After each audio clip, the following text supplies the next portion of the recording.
LCD TV है, आप देख सकते हैं CFL के कनेक्शंस हैं इसमें। CFLs नहीं जल रही आदि, तो इसकी जगह हम LED लाइट लगाएंगे। इसके लिए हमने ये LED ड्राइवर लगाया है जो कि अभी मार्केट में नया है। ये लाइव चेसिस वाला है, इसलिए हमने इसको प्रॉपरली टैग करके रखा हुआ है ताकि ये कहीं से कट होकर चेसिस के साथ टच ना हो जाए केबल। और ये जो पॉजिटिव और नेगेटिव 12 वोल्ट हमने टिकॉन से, जो 12 वोल्ट और ग्राउंड हमने यहाँ से टिकॉन से ले लिया। लाइव और न्यूट्रल हमने यहाँ पर लाइव और न्यूट्रल के साथ मेंस के साथ कनेक्ट कर दिया है। सो अभी हम देखते हैं अंदर की वायरिंग कैसे करेंगे, बिकॉज़ यहाँ पर हमने पॉजिटिव और नेगेटिव केबल निकाल के रख दी है। फिर से समझा देता हूँ वायरिंग। पॉजिटिव नेगेटिव हमने टिकॉन से फ्यूज़ के थ्रू यहाँ पर हमने पॉजिटिव 12 वोल्ट और ग्राउंड दे दिया है।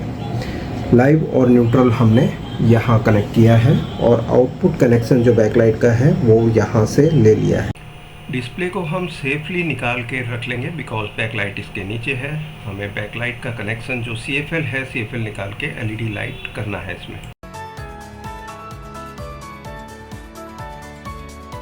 इसमें लगी 12 CCFL को हम निकाल लेंगे। हमने यहाँ कनेक्ट किया है।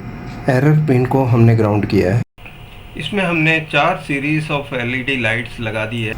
कोई दिक्कत नहीं है, सभी लाइट्स एकदम स्ट्रॉन्ग है।